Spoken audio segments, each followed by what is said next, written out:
And all that thing about potential, I was tired of having potential. I wanted to have my now. I'm an average, ordinary mom who said, I want to drastically transform my son's future. The power of I am can pull you through the darkest moments. As you're creating success, create holistic success. Have a small change over 30 days, and then a small change over 30 days. Your breakthrough will come in needlepoint moves. Yeah. At some point, I have to stop asking, can I be great? Can I be brilliant? You have to disrupt that soil in order to plant a new seed to grow a new fruit. There's not one line of business that you can be in that a story, and a great story, won't elevate your outcome. Wealth is possessions and money.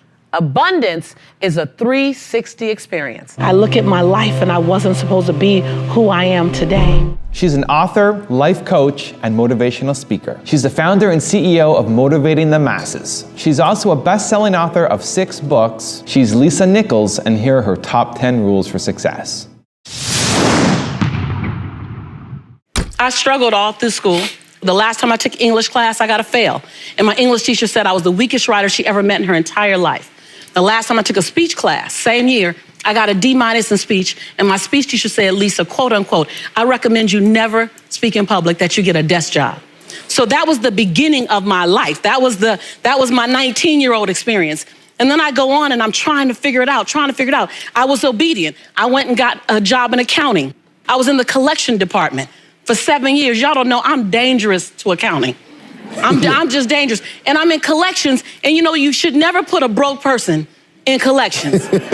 Never, because everybody's reasons sound good to me. I know it sounds funny, but it was real. Not only did I say, girl, don't you worry about paying that, I'm gonna take your name off the list. Somebody went to jail because I was in collections. I got fired from 5 different jobs. Yeah. And then I got pregnant with my son unexpectedly. And then at 8 months, my son's father went to prison. I had to get on government's assistance to have my baby. I was on WIC, Women, Infant, and Children, to feed my child. And when my son was 8 months old, I went to the ATM to get $20 out the bank because I didn't have any Pampers for him. And in order to get $20 out, you got that $20 in. I had $11.42. And I still can't tell the story without getting emotional because it's my story. Mm-hmm. Yeah. For 2 days, I had to wrap my son in a towel. But something happened, Steve, in those 2 days. I was at rock bottom. I was broke and I was broken. Inglewood, California. My son laying on his back at 8 months. I have a towel over him and I have my hand on his stomach saying, don't you worry, Jaylani. Mommy will never be this broke again. And I made a decision. I was bankrupt. And every stinking thinking I had, I was bankrupt and trying to protect my pride. I was bankrupt and trying to be all that in a bag of chips and a bowl of grits, falsified. Mm-hmm. I was bankrupt and trying to not ask anyone for help. I was bankrupt in everything that was holding me and keeping me where I was. Mm-hmm. I've always talked a good game, but I wasn't doing anything with my gift. Mm-hmm. And all that thing about potential, I was tired of having potential. I wanted to have my now. And I looked at that baby at 8 months and I said, I want to transform your life. Because you didn't ask to come into this chaos. Come on. As an African-American male child in South Central Los Angeles with a single mother whose father's in prison, he had a 66% chance of going to prison himself. Not on my watch. Not on my watch. So if I have to be willing to drastically transform myself so that I can become the woman that I know I can be. Right. And that's what I began to do. I was radical. What did you do, Lisa? What did you do to change your life? First, I realized I couldn't grow with people who were struggling like me. That whole, I don't want to leave nobody behind. No, I don't want to stay with y'all. Right. You don't even want to be here. Yeah. Like, I don't want to be the queen of this block. Yeah. And I became okay with the fact that it doesn't make me any less committed to my community, committed to my culture, committed to my family. The best thing I can do for you is not stay here with you. That's right. When I've got that, I went to places I'd never seen before. I went to conferences where people were talking about money, talking about prosperity, talking about, it was like, no habla español. What y'all talking about? ROIs and PPMs and term agreements and capital fundraising and bottom lines and what is it? I'm gonna stay until I learn what you're talking about. I went to the same conference 42 times. And there I raised $532,000 in capital for my company to start my dream. And my dream was to transform teen lives. I want to teach teens how to fall madly in love with themselves and how to make integrity-based decisions. And I got it funded, and I started working. And that was the beginning of me rescuing myself. I realized that I am my rescue. No one else is my rescue. I am my rescue. So I was hungry. I was hungry. People often want to call me the exception. Like, oh my God, you're the exception. No, I'm not the exception. I'm an average, ordinary woman who chose every day to make one more extraordinary decision. I'm an average, ordinary mom who said, I want to drastically transform my son's future. That he deserves to have every option that every other child would have, irregardless of what he was born into. I just was crazy enough to believe that. That it doesn't matter the color of my skin, doesn't matter my religious background, doesn't matter my origin, it doesn't matter my mom's bank account and my dad's bank account when I was born. None of that means my future. That's just the circumstance that I came from. That's not what defines my future. I just believe that. Not a lot validated it, but faith is believing in the unseen anyway. So I had enough faith to go, I know like I know like I know like I know. I don't necessarily have to see it yet. Christy talked about affirmations. Abundant thinkers understand the power of I am. Anything after the word I am is true to your unconscious mind, Michael. Anything. Anything after I am. Anything. Anything after I am. Even if you know it's not true, your conscious mind will believe it. Anything after I am. So the use of affirmations is very intentional and very consistent. I was diagnosed as clinically depressed in 2001. 1998, I'm sorry. I was diagnosed as clinically depressed. It didn't make sense. I had been in a relationship, I was engaged to get married, and my fiance, who I did not know at the time, was bipolar. And he'd stopped taking his medicines and under the belief system that love can cure anything. And so I ended up being picked up and thrown 3 feet across the room, and I ended up being choked until I passed out. And once I got out of that relationship, I just was different. It was different. So my mom insisted that I go to the doctor. I went to the doctor, and I sat on the table, and she checked me and talked to me and came back in with a prescription. And she said, Lisa, you're clinically depressed. And I felt like I heard Charlie Brown's parents talking like, wah, wah, wah, wah, wah. Clinically depressed, at least that'll make sense in that same sentence. And she handed me a prescription, and I read the prescription, and it had my name on it, and it said Prozac. And I thought, that don't make sense. Lisa Nichols, that don't make sense. And I said, do you mean I'm sad? She said, very, very sad. I said, can I try something? And I'm not recommending you guys, if you're on medication, you stop taking your meds, please don't do that. I asked my doctor, she agreed. I said, do you mind if I try something before I take this? She goes, yes, but I need to see you back in 30 days. If you're in the same condition, I need us to try this medicine. I said, okay, I could do that.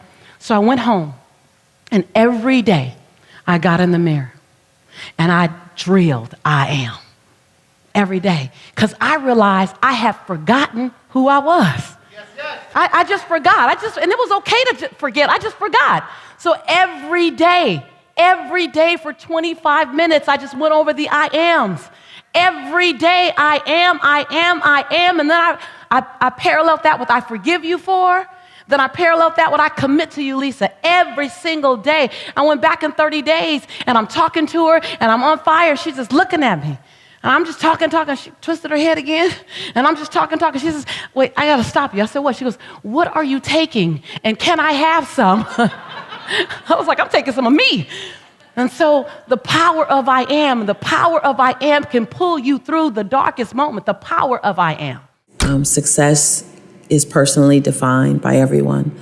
And as you're creating success, create holistic success. My biggest successes are the things that people don't even see. It's the fact that my 14-year-old son calls me his best friend to his friends. That's bigger than any book deal that you can give me. That's bigger than sitting across from Larry King or beside Oprah, that my 14-year-old son calls me his best friend. Creating holistic success is really important. Let me tell you, in order to have something different, you are going to have to do something different. In order to have something more, you have to do something you haven't done yet. I had to say the things I didn't want to say, do the things I didn't feel like doing to have the life I know I wanted. Period. Period. And all I did was give instructions for here, do this bite size, do this bite size, do this bite size. Bite size, digestible, palatable pieces of what you can do. Does that sound good, you guys?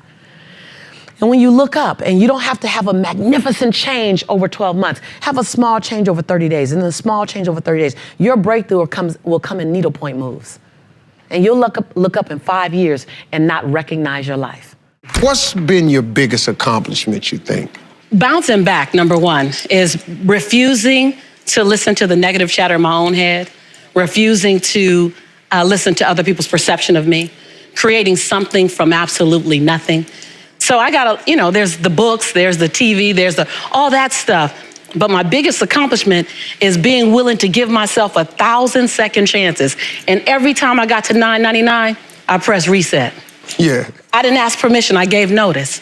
Yeah. At some point, I have to stop asking, can I be great? Can I be brilliant? Can I be okay and still be accepted? I just stopped asking permission and just gave notice unapologetically, and not in a braggadocious way, not in a way that shrunk anyone else, in a way that said, I only got one life, and I'm gonna ride this one till the wheels fall off.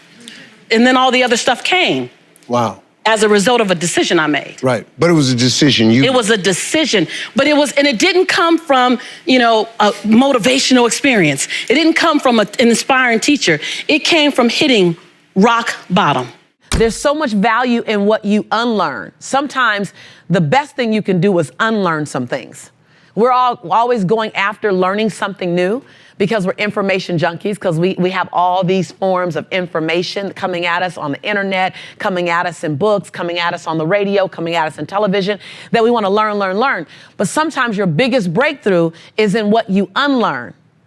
And then you relearn. Sometimes you have to disrupt your soil, pull your soil up, take that dry dirt that's been planted for years. I know, I've just been knowing this for years. This is what my mother taught me. This is what we've always known. You have to disrupt that soil in order to plant a new seed to grow a new fruit. Yeah? You guys got that? And so I came very comfortably to disrupt your soil. Like, that's what I came for, to disrupt your soil. Not to necessarily keep you comfortable in what you know. Stay comfortable in that. I want to disrupt you in some things that are new awareness to go, oh, wait, hold on. Or new awareness about what you've been doing based on what you've known forever that doesn't fit your future anymore. Because I can guarantee you, every single one of us who wants something different than what we're getting, we're doing something unconsciously from old patterns that doesn't even serve our future. That's when the tongue in your mouth and the tongue in your shoe are going in two totally different directions. And your job is to align them up so that you can move forward in a powerful way. Every single thing you touch is impacted by your story. As an attorney, as a teacher, as an architect, there's not one line of business that you can be in that a story, and a great story, won't elevate your outcome. Every single line of business, every single line of service that you're connected to will be impacted and ideally elevated by the level in which you're willing to tell and share your story. So let me give you some guidelines, some parameters, what I like to call the bumper rails, as if you're going bowling. When I go bowling, I ask them to put the little bumper rails down so I can my ball can get down the lane. So let me set up some bumper rails for you so that you understand what makes a great story. So one is the willingness to take risk. Most people, Vishen, when they're telling a story, they don't want to take a risk. So the story has its limits on how high it'll go or how deep it'll go. And when you have that, then you're really not at that part that's going to touch my soul. So being willing to take a risk, being clear and concise with your stories. A great story is a show me story, not a tell me story. Now, this is the distinction that's the game changer for most. Most people are telling a story. They say, so let me just share with you a little bit of my story, and I'll tell you and then I'll show you. So as I was building my life, there was a time in my life that was very difficult. It was very challenging. True story. Very difficult, very challenging, very uncomfortable. I didn't have a lot of money. I didn't have a lot of hope, and things just looked dismal. At some point, I had to turn my life around. At some point, I made the decision that life had to get better. I'm telling you that. It's decent. You learn about me. Then if I were to show you that story, I would say 6 days a week, I had to eat beanies and weenies.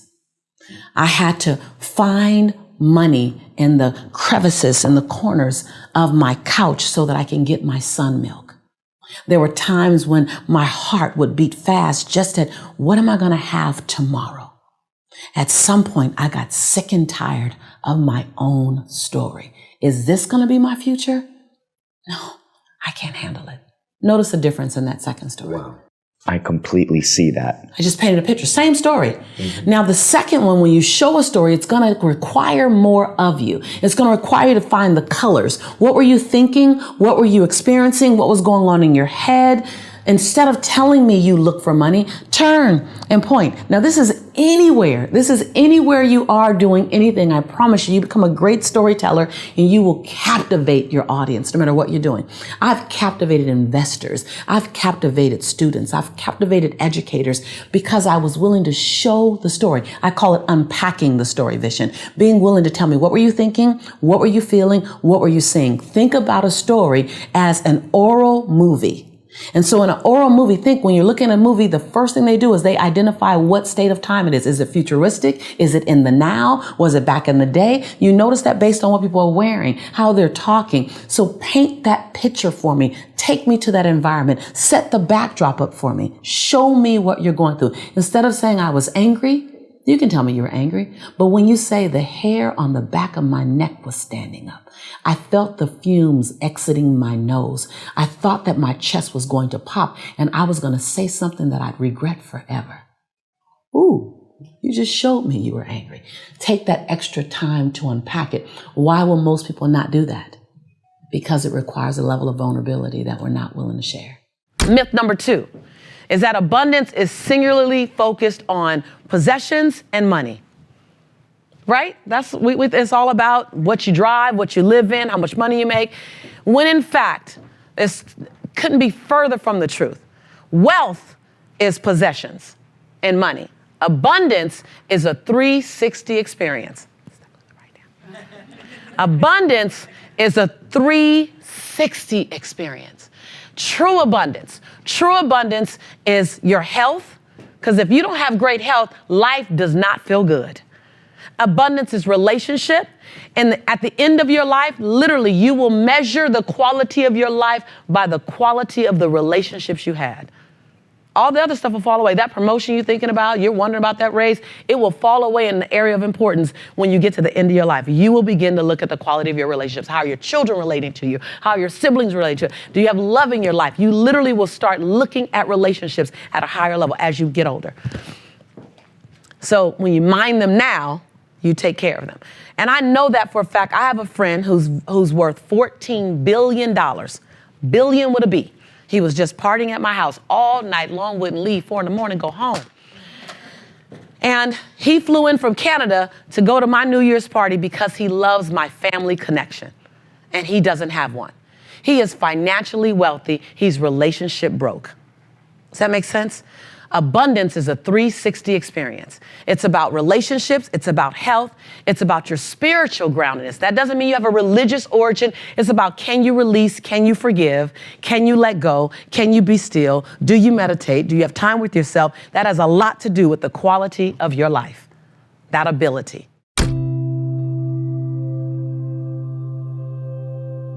You know, I have a message for you, a very important message. We live in a world where, limiting beliefs and limited thinking is accepted. And in some environments, it's actually encouraged. Not to put anyone down or any institution down, but look at our educational system. It's bound by who you can be, who you can't be. We're taught that, as an academic excellence student, you are expected to achieve more pressures. But yet even inside that more, that higher achievement, there's still a limiting belief there. I look at my life today, and it's barely recognizable. I'm grateful to say I have 6 bestsellers. I've sat with Oprah, with Larry King on CNN, Good Day LA. I've traveled all over the world, did work in Taipei and Africa and Kazakhstan. But that wasn't where I started. I started struggling for 12 years in the educational system, not thinking I was good enough. The word fail or not pass was threaded through every year in school in some area or another. And so I graduated, or got out. I mean, I graduated, but what did I graduate to? I graduated more of who I think I might be able to be or who I couldn't be, but not my possibility. I look up, and for the first 10, 15 years of my adulthood, I struggled. I struggled because I didn't dream big enough at that time. I didn't know. I felt like my dreams were covered and smothered with the cultural limitations. We're defined by who our parents were, what our culture can do, what our community can do. So you look at all the areas of our lives, financially, mentally, emotionally, family, geographically, and all of those things kind of put us in a box. And some of our boxes are this big, so we think they're amazing. Some of them are this big, and we know they're choking the life out of us. The reality is, we're trained to be realistic, to be logical, to stay practical. And there's nothing realistic and logical about Steve Jobs and his journey. There's nothing realistical and logical about Dr. Martin Luther King and his willingness to be radical for a change that none of us saw coming. There's nothing realistic about Nelson Mandela leaving prison after 27 years and leading the largest forgiveness movement ever. There's nothing realistic and logical about even my journey. Born and raised in South Central Los Angeles, having 3 fights a week just to get home from school, being told that I was the weakest writer my teacher had ever met and that I should never speak in public by my speech teacher, to looking at my life today and going on and having a child before I got married and getting on government's assistance just to feed my baby, not having money to buy him Pampers, and wrapping my son in a towel for 3 days until I can afford to get money to buy him Pampers. I look at my life and I wasn't supposed to be who I am today. Something turned, but it didn't come from outside. It didn't come from my culture or my community. It came from within. Who I was committed to transforming my life into just didn't fit. It didn't fit realistic. It didn't fit practical, and it didn't fit logical. I didn't know how I was going to get there. There were no examples of how I would get there. There was no instructions. There was no GPS. And there wasn't even anyone around me that had an idea of how to help me. All there was my intuition, my internal GPS, my internal God placement system, and the will and the desire and the big dream inside my belly. And I was willing to keep at it until I birthed something greater than myself. In order to live the life you love and love the life you live, you have to be willing to step on the other side of normal, on the other side of where people give you permission to step. You have to be willing to step on the other side of realistic. You have to be willing to dream big and give yourself a radical chance for a radical future and a breathtaking possibility. It starts with you, I promise. Thank you guys so much for watching. I made this video because Charmaine Robinson asked me to. So if there's a famous entrepreneur that you want me to profile next, leave in the comments below and I'll see what I can do. I'd also love to know which of Lisa's top 10 rules hit you the hardest, had the biggest impact on you. Leave it in the comments and I'll join the discussion. Thank you so much for watching. Continue to believe, and I'll see you soon.